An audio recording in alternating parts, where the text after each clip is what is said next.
ગુજરાતની ધરતી અને આખા ભારતની ધરતી તો સુરા સતીઓ સંતો અને દાતારોની ભૂમિ છે. અને સૌરાષ્ટ્રની ધરતી માટે કવિ લખે છે કે પ્રોઢ સિંધુ પરે ઝુકતી પશ્ચિમા મધ્યમાં એશિયાની અટારી હિન્દ દેવી તણી કમર પર ચમકતી દડકસી દીક્ષ જાણે કટારી પહાડ ઉન્નત મુખે કીર્તિ ઉચારતા અરે સરદતી જલની દિગ્નાન સરણી ભારતી ભૌમની વંદુ તની આવડી તને ધન્ય હો ધન્ય સૌરાષ્ટ્ર ધરતી. આ સૌરાષ્ટ્રની ધરતીની વાત થઈ. એમ દુલેરાય કારણે કચ્છ કલા ધર્મો કચ્છની ધરતી માટે લખે છે કે વિકટ વન ડુંગરા વિકટ રણવાટજા વિકટ ભુજકોટ વંકો ભુજંગી અને વિકટ પથરાળ રેતાળ રસ્તા વિકટ નરવીર વરજાત વરંગી આવા સૂર સતીઓના શૌર્યથી સોહતી પ્રેમ પિયુષના પાન કરણી અરે ભારતી માતને ખોળલે ખેલતી તને ધન્ય હો ધન્ય કચ્છ ધરણી ધન્ય હો ધન્ય કચ્છ ધરણી.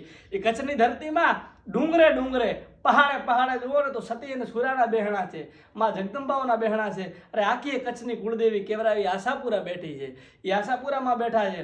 આ તો કચ્છની ધરતીની વાત થઈ.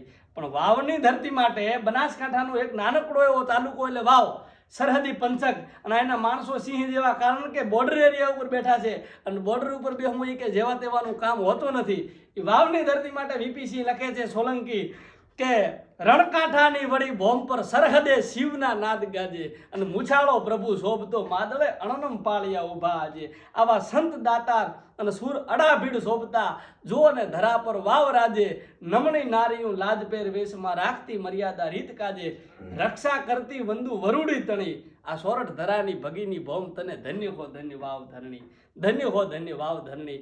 એટલા માટે વીપીસીનું એક મને રચના યાદ આવે છે કે વાવની ભૂમિ સમગ્ર ગુજરાતની ધરતી છે કેવી કેજી ઢોલ ત્રંબાળું હોય ઢીબા તાન વાગે શરણાયું ને સૂર ઢોલ ત્રંબાળું આ હોય ઢીબા તાન વાગે શરણાયું ને સૂર રાગ સિંધુડો રેલ્યો સમરાગણ આ ભેયુડે છે સિંદૂર રાગ સિંધુડો રેલ્યો સમરાગણ આ ભેયુડે છે સિંદૂર આ રણ બંકો વીર રણ કાંઠાનો ગોહિલ શાખાનો વીર ખપી ગયો ગૌ માતની કાજે લાકેણો લગધીર ખપી ગયો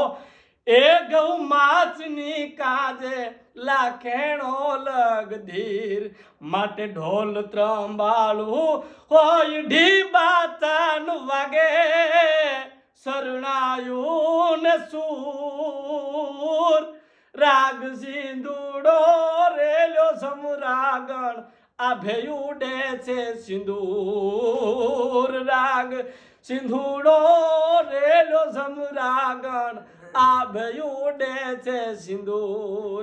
આવી સુરા અને સતીઓની ભૂમિકા છે અને એટલા માટે કવિ દાદ દેવાને લખવું પડ્યું છે ને કે શબ્દ એક શોધો અને સંહિતા નીકળે કુવો જ્યાં ખોદો અને સરિતા નીકળે. હાવલક દાસીર છે ધરતીની કે મહાભારત વાવો અને ગીતા નીકળે. એ કુરુક્ષેત્રના મેદાનમાં યુદ્ધના નગારા વાગી જાય ઉંવાડા ભાર થાન ચાયા ખેલ કોરુવાળા પાંડુવાળા કણ પારખાર જુદા હુવે ભલે કાળિયા બાણરા ટંગારિયા હર પારિયા સમાન ભાગા પનાક છડાક લાગે હાથ મેં પાતાળ તેથી ઢાકા બાણ કોરુવાળા આમ ઢાકા બાણ કોરુવાળા પડી માથે મેઘધાર છૂટા બાણ ભાર ઠારાયા કરા સમોહ જટ્ટા સુરવીર ઠાર ઠાર વીર રસ જાગા રોપિયા કરણ ભાગા ધાગ ધાગા રો આ યુદ્ધના મંડાઈ જાય અને તેથી અર્જુન હથિયાર હેઠા મૂકી દે ને તેથી કૃષ્ણ એમ કહે છે કે હથિયાર ઉપાડો અધર્મની સામે કદાચ હગો ભાઈ હોય ને તો હથિયાર ઉપાડવા પડે. અને કૃષ્ણ ગીતા યુદ્ધ થાય અને ગીતા જેવું જ્ઞાન સમજાવી અને કૃષ્ણને સમજાવે પણ આખા જગતને કહે છે કે દુનિયાના માણસો જ્યાં અટકો ને તેથી હું કૃષ્ણ બોલું છું કે યદા યદા હિ ધર્મસ્ય ગ્લાનિર્ભવતિ ભારત અભ્યુત્થાનમ ધર્મસ્ય તદાત્માનમ સુજામ્યહમ પરિત્રાણાય સાધુનામ વિનાશાય દુષ્કૃતામ ધર્મ સંસ્થાપનાર્થાય સંભવામી યુગે યુગે યુગે યુગે હું અવતાર ધારણ કરીશ. એટલે કીધું છે કે મહાભારત વાવો અને ગીતા નીકળે અને હજુ ક્યાંક ધબકે છે લક્ષ્મણની રેખા કે રાવણો જ્યાંથી બીતા બીતા નીકળે. આજ પણ એટલા એવા કેટલાય સીમાડા છે કે રાવણ જેવા માણસોને નીકળતા વિચાર કરવો પડે જેવી તેવી જગ્યાએથી અમારાથી નીકળાય નહીં. વાવની ભૂમિમાં એવા અમુક સીમાડા એવા છે કે જેવા તેવા માણસથી નીકળાય નહીં. અને દાદ એટલા માટે લખે છે પથ્થરને જોવે છે સિંદુરિયા થાપા જોયા અને અબીલ ગુલાલના માથે છાટડા જોયા. દાદ એમ કહે છે કે પાણો નથી આ પાળીઓ છે, આ પથ્થર નથી પથ્થર તો ઘણા હોય પણ આ જેવો તેવો પથ્થર નથી, આ પાળીઓ મને લાગે છે. અને પાળિયાને કવિ દાદ પૂછે છે કે હે પાળિયા, અહીંયા ખોડાવવાનું કારણ શું છે?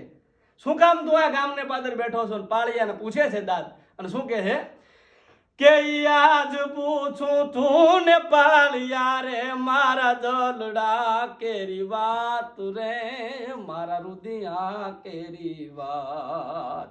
એ પાદરમાં તું કેમ ખોડાણો, અને આ સિંદૂરે તું કેમ રંગાણો? આ પાદરમાં તને કોણ ખોડી ગયું છે? તું ખોડાણો કેવી રીતે? અને ખોડાણો એ ઠીક, પણ સિંદૂરે તને કોણ રંગી ગયું? પાદરમાં તું કેમ ખોડાણો, અને સિંદૂરથી તું કેમ રંગાણો? કોણ તને ખોડી ગયું છે? અને તેથી વાત તો બહુ લાંબી છે, કે છે કે 22 વર્ષની ઉંમર, અને તેથી યુદ્ધના મંડાણા, અને તેથી ઘોડા માટે સવાર થઈ અને નીકળ્યો, હાથમાં તીખી તલવાર લઈને દુશ્મનોને વેતરી, અને કામ આવી ગયો ને. ટૂંકામાં વાત કરું છું, તેથી આ ગામના પાદરમાં કામ આવી ગયો છું. શું કામે? ખેજીવાર ચડી મારા ગામની માથે ને જેદી ભૂંગિયા વાગ્યા તા ઢોલ. આવી વાર ચડી મારા ગામની માથે, અન જેદી ભૂંગિયા વાગ્યા ઢોલ. કવિ જેદી ભૂંગિયા વાગ્યા ઢોલ, તેદી ખાંડા ખેલ ખેલાણા, અને તેદી અમે આય ખોડાણા. ખાંડાના જ ખેલ ખેલાણા, તેદી અમે આય ખોડાણા.